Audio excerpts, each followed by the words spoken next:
On the morning of November 22nd, 1718, the most feared pirate in the Atlantic was trapped. His ship floated in the shallow waters of Ocracoke Island, off the coast of North Carolina. The sea around him was calm. The deck was not. Smoke covered the ship as pistols fired at close range. Sailors crashed into one another with swords, axes, knives, and broken weapons. At the center of the violence stood a tall man with a long black beard. Edward Teach, the man history would remember as Blackbeard. He had been surprised by a British force led by Lieutenant Robert Maynard. The pirate tried to fight his way out. He was shot, then shot again. Blades cut into his body, but he refused to fall. According to later accounts, Blackbeard suffered 5 gunshot wounds and around 20 cuts before he finally collapsed. When the battle ended, Maynard ordered the pirate's head removed. It was tied beneath the bowsprit of his ship and carried back through the Atlantic waters Blackbeard had once terrorized. The message was impossible to misunderstand. The pirates were no longer the hunters. They were being hunted. But Blackbeard's death was not simply the end of one criminal. It was part of a much larger war. For a brief and violent moment, pirates had threatened the richest trade routes on Earth. They captured merchant ships. They blockaded colonial ports. They created their own rules. They built a stronghold in the Bahamas where the authority of kings almost disappeared. Some were brutal killers.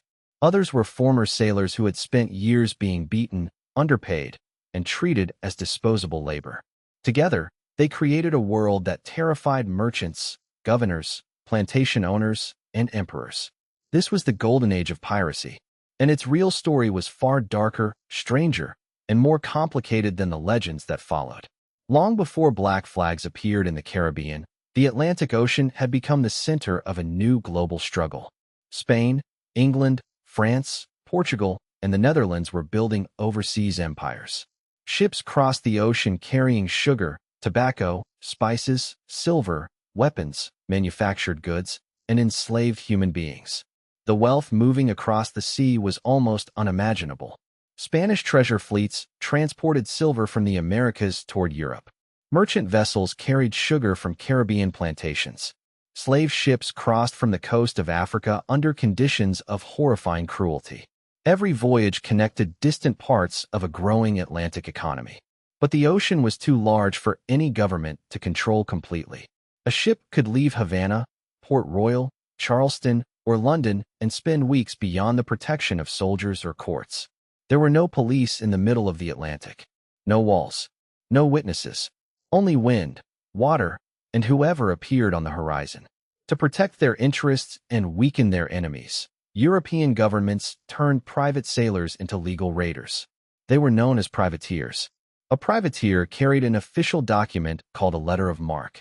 It gave him permission to attack the ships of an enemy nation during wartime. A captured ship could be brought into port. Its cargo could be sold. The profits would then be divided between the ship's owners, investors, captain, crew, and government authorities. To one nation, a privateer was a patriot. To the enemy, he was a pirate. The difference was often nothing more than a signature on a piece of paper. Privateering allowed governments to fight at sea without paying for a much larger navy. It also trained thousands of sailors in the skills piracy required. They learned how to chase merchant vessels. They learned how to fire cannons, board ships, intimidate crews, and divide captured wealth. Then the wars ended. Peace treaties were signed by men sitting safely in European palaces. The letters of marque became useless. The sailors who had been rewarded for attacking ships were suddenly ordered to stop. Many had no savings. Some had no homes. Others had spent most of their adult lives at sea. The merchant world offered them a difficult alternative. They could work aboard commercial or naval vessels where captains often ruled through fear. Ordinary sailors faced terrible food, disease, dangerous labor, low wages, and physical punishment. A captain could order a sailor whipped for disobedience. Wages could be delayed for months or even years. An injury could end a man's ability to work and leave him with nothing. A sailor might risk his life crossing the Atlantic while the ship's owners made fortunes from the cargo. The inequality was obvious. Piracy promised something different. The promise was often false. Most pirates did not become rich. Many died in storms, battles, prisons, or public executions. But piracy offered the possibility of immediate wealth. It also offered a form of independence that ordinary sailors rarely experienced. Before the most famous pirates of the 18th century appeared, an earlier generation of sea raiders had already transformed the Caribbean. They became known as buccaneers. The name was connected to hunters on the island of Hispaniola who used wooden frames to smoke meat. Some of these hunters moved into maritime raiding. They gathered on islands and remote coasts that colonial governments struggled to control. One of their most important bases was Tortuga, a small island near the northern coast of Hispaniola. Tortuga became a refuge for hunters, smugglers, escaped servants, adventurers, and men who wanted to disappear. Its location made it useful for attacks on Spanish shipping. Spain controlled enormous territories in the Americas, and its treasure fleets became the obvious target. The buccaneers did not always operate as independent criminals. England and France frequently supported them when their attacks weakened Spain. Colonial officials could condemn piracy in public while secretly benefiting from stolen Spanish wealth. One of the most famous buccaneers was Henry Morgan. Later legends would transform Morgan into a classic pirate, but his career was closely tied to English imperial warfare. He led organized attacks against Spanish settlements. His forces raided Portobello. They crossed difficult terrain and attacked Panama City in 1671. The attack brought destruction, bloodshed, and enormous quantities of plunder. Yet Morgan was not eventually hanged as a pirate. He was knighted. He later served as lieutenant governor of Jamaica. The lesson was clear. Violence at sea was not automatically condemned. It depended on who benefited from it. A raider who attacked the wrong ship could die on the gallows. A raider who enriched the right empire could become Sir Henry Morgan. Port Royal, Jamaica, became one of the great centers of this Atlantic world. Its harbor attracted merchants, sailors, privateers, smugglers, tavern owners, and traders in stolen goods. Captured treasure could be sold. Ships could be repaired. Crews could spend months of earnings in a few nights. Port Royal grew wealthy from legal and illegal commerce. It also became famous for drinking, gambling, prostitution, and violence. Then, on June 7, 1692, the ground began to move. An earthquake struck Jamaica. The unstable soil beneath Port Royal collapsed. Buildings sank. The sea rushed over parts of the city. Thousands of people died in the earthquake and its aftermath. To religious observers, the disaster appeared to be divine punishment. But the destruction of Port Royal did not destroy piracy. The pirates simply found new routes, new bases, and more distant targets. By the 1690s, some pirates were sailing far beyond the Caribbean. They followed a route sometimes called the Pirate Round. Ships left the Atlantic, traveled around the Cape of Good Hope, and entered the Indian Ocean. There they attacked vessels carrying wealth through the Red Sea and across the routes connecting India, the Middle East, and Europe. The prizes could be extraordinary. In 1695, a pirate captain named Henry Every carried out one of the most profitable attacks in the history of piracy. Every had begun his voyage as an officer aboard a ship whose crew mutinied over unpaid wages and poor conditions. After taking control, the mutineers renamed their vessel the Fancy. They sailed toward the Indian Ocean in search of treasure. Near the Red Sea, Every joined other pirate ships hunting a convoy connected to the Mughal Empire. One of the convoy's vessels was the Ganges Sawai. It carried pilgrims returning from Mecca, along with passengers, weapons, and enormous wealth. The Mughal ship was large and heavily armed. But during the battle, its defenses failed. Every's crew boarded it. What followed was not a romantic pirate adventure. Contemporary reports described extreme violence, torture, sexual assault, and murder. The pirates seized gold, silver, jewels, and other valuables. The attack created an international crisis. The Mughal Emperor Aurangzeb threatened English commercial interests in India. The English government responded by launching a massive hunt for Every and his crew. Rewards were offered. Suspected pirates were arrested. Some of Every's men were eventually captured and executed. But Every himself disappeared. Rumors claimed that he had escaped with his fortune. Some said he had founded a kingdom. Others believed he had died poor and anonymous. No final answer has ever been proven. His disappearance created one of piracy's most powerful myths. The pirate who committed an enormous crime, seized a fortune, and vanished before the authorities could catch him. Governments needed someone who could stop men like Every. One of those chosen was William Kidd. Kidd was an experienced sea captain living in New York. He received support from powerful English investors and was sent to hunt pirates and attack enemy French shipping. But the voyage went badly. His crew became restless. The promised prizes did not appear. Tension grew aboard his ship. During an argument, Kidd struck a gunner named William Moore with a heavy bucket. Moore later died. Then Kidd captured the Quebec Merchant, a valuable vessel carrying goods connected to Indian merchants. Kidd argued that the ship could legally be taken because it sailed under French protection. His enemies disagreed. By the time he returned toward the Atlantic, Kidd had been declared a pirate. He attempted to defend himself. It did not matter. He was arrested, transported to England, and placed on trial. In 1701, William Kidd was executed at Execution Dock in London. The first rope used to hang him broke. He was forced to climb the platform again. The second attempt killed him. His body was later covered in tar and displayed in a metal cage near the River Thames. It was a warning to every sailor entering London. Piracy would be punished. But the greatest explosion of piracy had not yet begun. In 1701, Europe entered the War of the Spanish Succession. The conflict lasted for more than a decade. Once again, governments depended on thousands of privateers and naval sailors to attack enemy trade.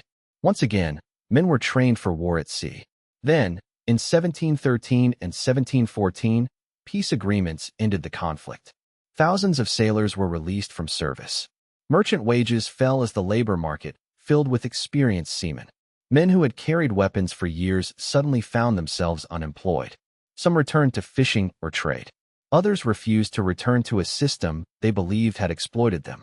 At almost the same moment, an event near Florida revealed exactly how much wealth the sea could offer. In 1715, a Spanish treasure fleet sailing from the Americas toward Europe was struck by a hurricane off the coast of Florida. Ships were driven onto reefs and destroyed. Large quantities of silver, gold, and other cargoes sank in shallow water. Spanish recovery crews established camps and began salvaging the treasure. News spread quickly. Privateers, smugglers, and pirates traveled toward the wrecks. Some searched the sea themselves. Others attacked the Spanish camps. The wreck helped attract a new generation of pirates toward the Bahamas. At the center of this world was Nassau. Nassau had once been a small English colonial settlement on the island of New Providence, but repeated attacks and weak government had left it largely abandoned by official authority. Its harbor was shallow enough to make access difficult for large warships. Smaller pirate vessels could enter more easily. The surrounding islands offered hidden channels, remote beaches, fresh water, and access to major shipping routes. It was almost perfect. By the middle of the 1710s, hundreds and perhaps thousands of pirates, sailors, traders, escaped servants, and other outsiders were gathering in and around Nassau. They repaired ships. They bought supplies. They sold stolen cargo. They formed new crews. They planned attacks. Later generations would call it the Republic of Pirates. It was not a republic in the modern sense. There was no stable constitution, elected national government, or unified pirate state. The pirates frequently argued and fought among themselves. But Nassau became a place where British authority had almost disappeared. For merchants and governors, this was terrifying. Pirates no longer seemed like isolated criminals hiding on distant islands. They had a base. They had ships. They had weapons. And they had leaders. One of the most important was Benjamin Hornigold. Hornigold had been a privateer during the recent war. After the conflict ended, he continued attacking ships. He trained or influenced several men who would become some of the most famous pirates in history. Among them was a sailor whose true early life remains uncertain. His name may have been Edward Teach, Thatch, or the Che. History remembers him as Blackbeard. Blackbeard understood something that many pirates did not. A battle was dangerous. Even a victorious crew could lose valuable sailors, damage its ship, and destroy the cargo it hoped to steal. Fear was more efficient. Blackbeard transformed himself into a weapon of psychological warfare. He grew a long, dark beard. Accounts claim that he tied slow-burning fuses beneath his hat or around his hair during attacks. Smoke surrounded his face. Pistols and weapons were strapped across his body. To sailors watching from another ship, he could appear almost supernatural. A demon emerging through gunpowder smoke. The performance worked. Many merchant crews surrendered without a serious fight. The Blackbeard of popular culture is often presented as a mindless killer. The surviving record is more complicated. There is no strong evidence that he regularly murdered prisoners simply for entertainment. His reputation itself was usually enough. That did not make him harmless. He was an armed robber operating through threats and violence. But his greatest weapon may have been the terror he created before the first shot was fired. Blackbeard initially sailed with Hornigold. Together, they captured vessels and expanded their crew. In 1717, they seized a large French ship called La Concorde. The vessel had been used in the transatlantic slave trade. It had carried hundreds of enslaved Africans across the Atlantic under horrific conditions. Blackbeard took the ship and transformed it into his flagship. He renamed it Queen Anne's Revenge. It was armed with dozens of cannons. With a powerful ship and a growing fleet, Blackbeard was no longer merely attacking isolated merchants. He had become a serious threat to colonial trade. At the same time, Hornigold faced a problem. He had been willing to attack Spanish and French vessels, but he remained reluctant to attack English ships. Many members of his crew did not share that loyalty. They saw no reason to protect the merchants of a country that had abandoned them after the war. Hornigold was eventually removed from command. Pirate crews sometimes elected captains and could vote them out. The system varied from ship to ship, but pirate authority was often more limited than authority aboard naval or merchant vessels. A pirate captain usually commanded during battle and pursuit. A quartermaster could represent the crew and control other parts of shipboard life. Important decisions might be decided by vote. Captured goods were divided according to agreed shares. The captain received more than an ordinary sailor, but not hundreds of times more. Some pirate crews created written articles before beginning a voyage. These rules determined how treasure would be divided. They could establish compensation for serious injuries. A man who lost a leg or arm might receive additional money from the shared prize. The rules could also punish theft from the crew, desertion, or fighting aboard the ship. This did not make pirate society peaceful or equal. Violence was common. Discipline could be severe. Some pirates participated in slavery and the slave trade. Others freed enslaved people from captured ships or accepted black sailors into their crews. The evidence differs between ships and individuals. There was no single pirate ideology, but compared with the merchant and naval world, some pirate crews gave ordinary sailors a greater voice in their immediate lives. That difference made piracy attractive to men who had almost no power elsewhere. One of the pirates shaped by this world was Samuel Bellamy. Bellamy became known as Black Sam, possibly because he wore his dark hair without the powdered wig fashionable among wealthy men. According to later stories, Bellamy had traveled to Cape Cod and fallen in love with a young woman named Maria Hallett. The romantic details are difficult to prove. What is certain is that Bellamy joined the hunt for treasure and eventually became a successful pirate captain. He sailed with a crew that captured vessel after vessel. In 1717, Bellamy seized the Whydah galley. The Whydah had also been involved in the slave trade. It was fast, well-built, and carrying valuable cargo. Bellamy converted it into a pirate flagship. He became one of the wealthiest pirates of his time. But he did not enjoy his success for long. In April 1717, the Whydah sailed near Cape Cod. A violent storm struck. The ship was driven toward the shore. Waves smashed it apart. Most of the crew died. Bellamy's fortune disappeared into the sea. Only a small number of men survived. The pirate who had escaped warships and captured powerful vessels was destroyed by the weather in a single night. Centuries later, the wreck of the Whydah would be discovered off Cape Cod. Its recovery provided rare physical evidence of life aboard a real pirate ship. Coins, weapons, tools, and personal objects emerged from the wreck. The legendary pirate world was no longer only a collection of stories. It had left evidence beneath the sand. Another unlikely pirate was Stede Bonnet. Bonnet did not come from poverty. He was a wealthy landowner from Barbados. He had property, social status, and a family. Then, for reasons that remain uncertain, he abandoned his comfortable life and became a pirate. Unlike experienced sailors who captured their ships through mutiny or battle, Bonnet purchased his own vessel. He named it the Revenge. He hired a crew and paid them wages. This was unusual for a pirate voyage. Bonnet had little maritime experience. His crew quickly discovered that their gentleman captain did not truly understand how to command a ship. He attacked vessels along the American coast, but struggled with leadership. Eventually, Bonnet encountered Blackbeard. Blackbeard recognized Bonnet's weakness. He took effective control of the Revenge while allowing Bonnet to remain aboard. The wealthy plantation owner who had dreamed of becoming a pirate captain was reduced to something closer to a passenger on his own ship. Yet Blackbeard's ambitions were growing. In May 1718, he brought his fleet to Charleston, South Carolina. Instead of simply attacking a vessel and escaping, the pirates blockaded one of the most important ports in Britain's American colonies. They captured ships trying to enter or leave. Passengers and crew members were taken prisoner. The town waited in fear. Blackbeard's demand was surprising. He wanted medical supplies. Pirates often suffered from disease, injuries, and infections. Without proper medicine, a minor wound could become fatal. Blackbeard sent representatives into Charleston to obtain a chest of medicine. When the supplies were delivered, the prisoners were released. The blockade ended. But the attack had demonstrated something deeply disturbing. A pirate captain had temporarily disrupted the trade of an important colonial city. Blackbeard then sailed north. Soon afterward, Queen Anne's Revenge ran aground near Beaufort Inlet in North Carolina. Another ship in the fleet was also lost. Blackbeard claimed it was an accident.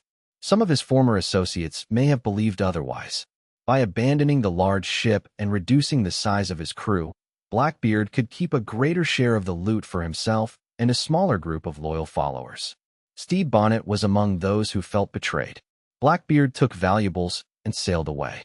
Bonnet returned to piracy under a new name, attempting to hide his identity. But his career was nearly over. Colonel William Rhett led an expedition against him. After a difficult battle near the Cape Fear River, Bonnet and his men were captured. Bonnet tried to escape from custody. He was found and returned to prison. In December 1718, Stede Bonnet was hanged in Charleston. The gentleman pirate's transformation was complete. He had abandoned wealth and respectability in search of adventure. He died as a convicted criminal, surrounded by the society he had rejected. Blackbeard attempted a different strategy. He accepted a royal pardon and established a relationship with Charles Eden, the governor of North Carolina. For a short time, he appeared to retire. But Blackbeard continued operating at sea. He returned with captured goods and claimed to have found an abandoned vessel. Local merchants and officials suspected that piracy was continuing with the protection of corrupt authorities. The neighboring colony of Virginia decided to act. Virginia's governor, Alexander Spotswood, sent Lieutenant Robert Maynard to find Blackbeard. The mission entered North Carolina without the approval of its governor. It was legally and politically controversial. But Spotswood wanted the pirate eliminated. Maynard traveled with 2 small vessels and a force of sailors. Because the waters around Ocracoke were shallow, the British could not depend on a large warship with heavy cannons. The confrontation would be fought at close range. On November 22, 1718, Maynard found Blackbeard. The pirate opened fire. A broadside struck the British force and caused serious casualties. Blackbeard believed he had gained the advantage. He ordered his men to board Maynard's vessel.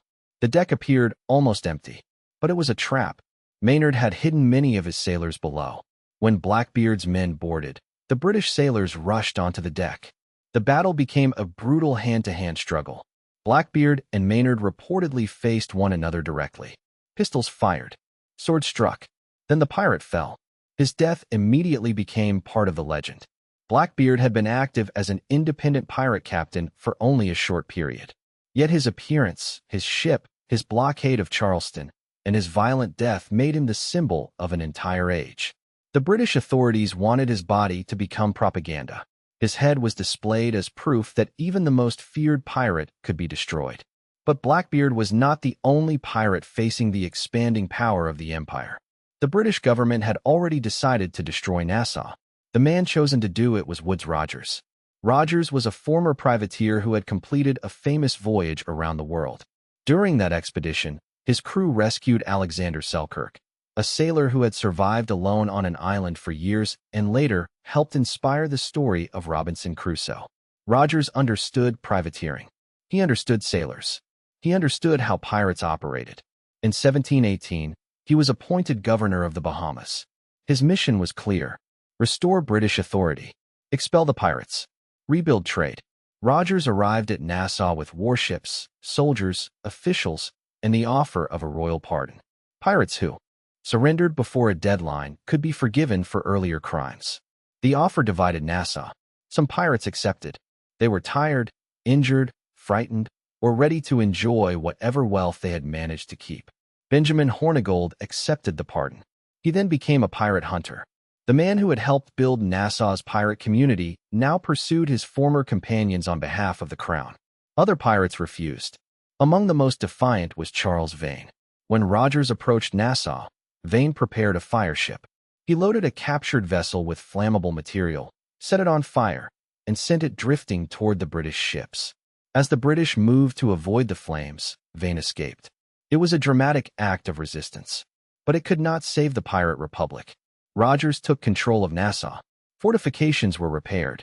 Government was restored. Pirates who rejected the pardon were hunted. Public executions demonstrated that the old freedom was gone. Nassau had provided pirates with a place to repair ships, recruit crews, sell stolen cargo, and escape authority. Without that base, survival became far more difficult. Charles Vane continued sailing, but his leadership was unstable. When his crew encountered a powerful French warship, Vane chose not to attack. His quartermaster, Calico Jack Rackham, accused him of cowardice. The crew voted Vane out of command. Rackham became captain. Vane was placed in a smaller vessel and sent away. It was another example of the unusual politics aboard pirate ships.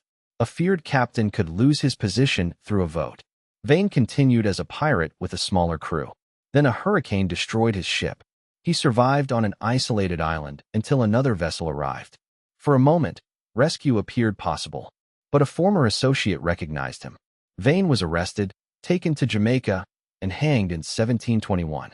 Calico Jack Rackham became famous for reasons beyond his own success. He was associated with two of the most famous women in pirate history, and Bonny and Mary Red. Much of what is commonly repeated about their early lives comes from accounts written after their capture, and some details may have been exaggerated or invented. And Bonny was probably born in Ireland and later moved to the American colonies. She eventually reached Nassau, where she met Rackham. Rackham was known for wearing colorful clothing, which may have given him the name Calico Jack, and left her husband and joined Rackham's crew.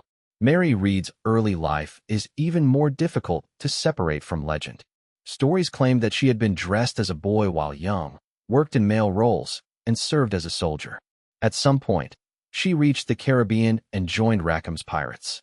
Both women wore men's clothing during combat. They participated in attacks and were recognized by witnesses as active members of the crew. Their presence challenged the male world of Atlantic seafaring. Women were generally not welcomed aboard pirate vessels. Some pirate articles explicitly banned them.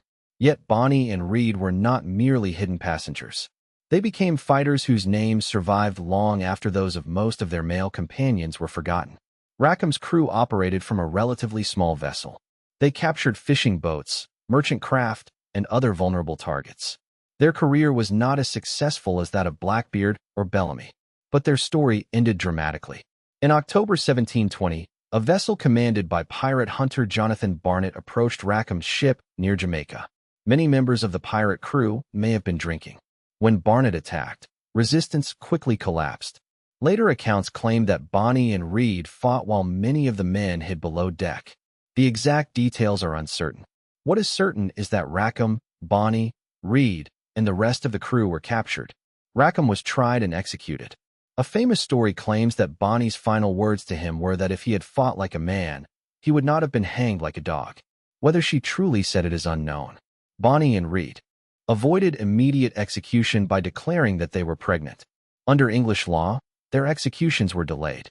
Mary Red died in prison in 1721, probably from illness.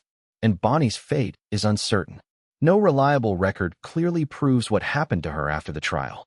She may have been released. She may have returned to her family. She may have died under another name. Her disappearance allowed legend to take control. By the early 1720s, pirate leaders were dying one after another.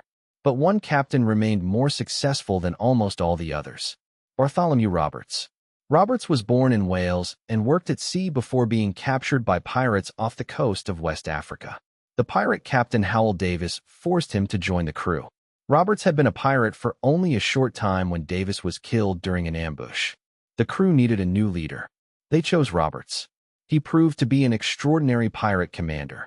Over the next several years, Roberts and his crews captured hundreds of vessels across the Atlantic. He operated near Brazil, the Caribbean, North America, and West Africa.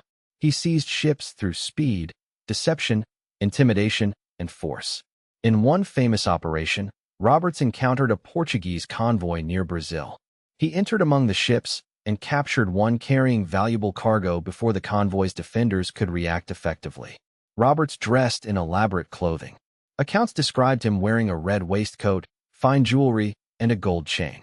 He created an image of authority and success. Yet he was also highly disciplined. Unlike the popular image of the constantly drunken pirate, Roberts was said to avoid alcohol and prefer tea. His crew followed detailed rules. Gambling aboard the ship could be restricted. Weapons had to be maintained. Lights were to be extinguished at an agreed hour. Disputes were not supposed to be settled recklessly aboard the vessel. These rules were not created from kindness. Roberts understood that an undisciplined ship could not survive repeated battles. His fleet became one of the most dangerous pirate forces of the era. But his success brought increasing attention from the Royal Navy. The British sent Captain Chaloner Ogle aboard HMS Swallow to hunt him. In February 1722, Ogle found Roberts' ships near Cape Lopez on the west coast of Africa. The British used deception to draw one pirate vessel away. Then they returned for Roberts. Roberts was preparing to escape when the battle began. He wore his finest clothing. The image was carefully chosen. He intended to face the enemy as a pirate commander, not as a frightened fugitive. A blast of grapeshot struck him. Bartholomew Roberts died almost immediately. His crew followed his earlier instructions and threw his body into the sea before the British could capture it. Without their captain, the pirates' resistance collapsed. More than 100 members of the crew were later executed. Others were sentenced to imprisonment or forced labor. Black sailors among the captured crew faced a different and often worse fate. Many were sold into slavery, regardless of the positions they had held aboard the pirate vessels. The death of Roberts removed one of the final pirate commanders capable of organizing large-scale attacks across the Atlantic. The Golden Age was ending. Its collapse was not caused by one battle or one governor. The entire Atlantic system was changing. European governments strengthened their navies. Colonial authorities became more organized. Pirate bases were captured or destroyed. Merchants improved defenses and convoy systems. Governors offered pardons to divide pirate communities, then used executions to frighten those who remained. Information moved between colonies. A pirate recognized in one port could be arrested in another. The space outside imperial control was becoming smaller. Public execution became a central weapon in the campaign. Pirates were hanged in London, Charleston, Port Royal, Boston, and other ports. Large crowds gathered to watch. Ministers preached sermons warning sailors against rebellion and greed. The bodies of famous pirates could be displayed in chains near harbors. Every arriving ship would pass the remains. The empires understood that they were not only fighting criminals. They were fighting an idea. Piracy suggested that ordinary sailors could seize the ships they worked on. It suggested that wealth could be divided differently. It suggested that a captain's authority could be limited. It suggested that men abandoned after a war could create their own society beyond the reach of the crown. For merchants and rulers, that possibility was almost as dangerous as the stolen cargo. But the reality of piracy must not be romanticized. Pirates could be democratic among themselves while terrorizing everyone outside their crew. They stole the work and property of ordinary sailors as well as wealthy merchants. They took prisoners. They threatened families. Some tortured or murdered captives. Some participated directly in the slave trade. Ships captured by pirates sometimes carried enslaved Africans who found themselves moved from one violent system into another. Individual black sailors did join pirate crews and could gain positions that were largely denied to them in colonial society. But piracy did not destroy Atlantic slavery. Pirates operated inside a world built upon conquest, forced labor, racial violence, and imperial exploitation. They sometimes resisted parts of that world. They also profited from it. The Black Flag itself has been surrounded by myth. Not every pirate ship used the same design. Some displayed black flags with skulls, skeletons, weapons, hourglasses, or bleeding hearts. A black flag could signal that surrender was still possible. A red flag could suggest that no mercy would be given if resistance continued. The purpose was psychological. Pirates wanted the target crew to believe that fighting was hopeless. The famous skull and crossed bones became known as the Jolly Roger. The origin of the name remains uncertain. Different pirate captains used different symbols. Blackbeard's exact historical flag is debated. The horn skeleton design, often sold today as Blackbeard's flag, may not actually have been connected to him during his lifetime. Many other pirate traditions were also created or exaggerated later. Pirates probably did not commonly force prisoners to walk a wooden plank into the sea. Marooning was real, but the plank became famous through literature and theater. Buried treasure was extremely rare. Pirates usually divided and spent captured wealth quickly. Cargo could include cloth, food, medicine, tools, sugar, tobacco, or other trade goods. Not every ship carried a chest filled with gold coins. Even when pirates captured valuable treasure, keeping it was difficult. A crew needed friendly merchants willing to buy stolen goods. They needed food, ammunition, repairs, and safe ports. Money disappeared through drinking, gambling, bribery, and the constant cost of survival. The popular pirate accent is also largely a creation of modern entertainment. Real pirate crews came from England, Wales, Scotland, Ireland, the American colonies, France, the Netherlands, Africa, and many other regions. They spoke with different accents and in different languages. Life aboard a pirate ship was not a continuous celebration. The vessels were crowded. The air below deck could become hot and foul. Rats and insects reached the food. Fresh water became contaminated. Disease killed more sailors than battle. Scurvy weakened men during long voyages. Infections spread easily. A surgeon, when one was available, worked without modern anesthesia or antibiotics. A shattered limb might need to be amputated. A wounded sailor could survive the battle only to die days later. Storms were constant threats. A single hurricane destroyed ships that had escaped every naval patrol. Fire could spread through wooden vessels filled with gunpowder. A mistake during navigation could drive a ship onto a reef. Every voyage was a struggle against the sea itself. That reality helps explain why pirate crews sometimes created compensation systems for injuries. A man who lost a hand could no longer climb rigging or handle sails as before. Without support, he might be abandoned in the next port. Pirate articles attempted to turn the crew into a form of shared insurance. The system was limited and existed only as long as prizes were captured. But to sailors from merchant ships, even that could appear revolutionary. The Golden Age of Piracy was therefore built upon a contradiction. The pirates were criminals who used violence for profit, but they were also products of the imperial system that condemned them. Kings had trained them as privateers. Merchants had exploited them as workers. Wars had armed them. Colonial corruption had protected them. Global trade had given them targets. Then the same empires acted shocked when the sailors continued attacking after peace was declared. Piracy was not born outside the Atlantic economy. It was born inside it. By the late 1720s, the great pirate strongholds were gone. The surviving captains operated in smaller groups or moved toward more distant regions. Some accepted pardons and disappeared into ordinary life. Some became pirate hunters. Others died anonymous deaths far from the legends attached to their names. Piracy itself did not end. It continued in different forms and in different regions. But the specific world that had created Blackbeard, Bellamy, Vane, Bonny, Reed, Rackham, and Roberts had collapsed. Governments controlled the Atlantic more effectively. The pirates had lost their bases. They had lost their ability to sell cargo openly. They had lost the thousands of unemployed wartime sailors who had once filled their crews. The Golden Age was over. Then literature brought it back. In 1724, a book titled A General History of the Robberies and Murders of the Most Notorious Pirates was published in Britain. Its author used the name Captain Charles Johnson, though the writer's true identity remains uncertain. The book described the lives of famous pirates, including Blackbeard, Bonny, Reed, Rackham, Vane, and Roberts. It became enormously influential. Some of its details came from real trials and reports. Others may have been exaggerated, dramatized, or invented. but the book helped transform historical criminals into legendary characters. During the following centuries, novels, plays, paintings, and films added new layers. Treasure maps, secret islands, wooden legs, parrots, hidden gold, captains with theatrical accents. The pirate became a symbol of adventure and rebellion. The violence became entertainment.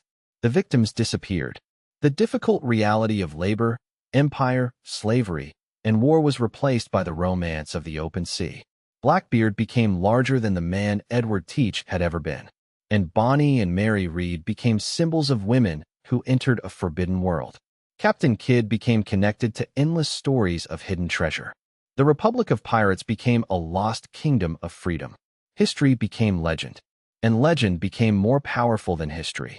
Yet the true story is more interesting than the myth. The pirates did not come from nowhere. They emerged at a moment when the Atlantic world was changing faster than governments could control it. Empires were expanding. Fortunes were crossing unprotected oceans. Thousands of armed sailors had been discarded after years of war. Colonial officials were weak or corrupt. Remote islands offered shelter. For a few years, every condition aligned. The result was an explosion of piracy unlike anything the Atlantic had seen before. At its height, the movement seemed almost impossible to stop. A merchant captain leaving port could not know whether the next sail on the horizon belonged to a trader, a naval vessel, or a pirate. A governor could issue proclamations that had no power beyond the walls of his settlement. A wealthy passenger could lose an entire fortune in an afternoon. A sailor could begin a voyage under a merchant captain and end it voting for a pirate captain. The ocean became a place where identities changed quickly. Privateer became pirate. Pirate became hunter. Prisoner became crew member. Gentleman became outlaw. Outlaw became legend. But the freedom of the pirate world carried its own destruction. Pirates depended on constant expansion. Crews needed new prizes. Ships needed repairs. Men needed food, weapons, and medicine. The larger the pirate force became, the more attention it attracted. Every successful attack gave governments another reason to strengthen their response. Every captured ship created more witnesses. Every blockade humiliated another governor.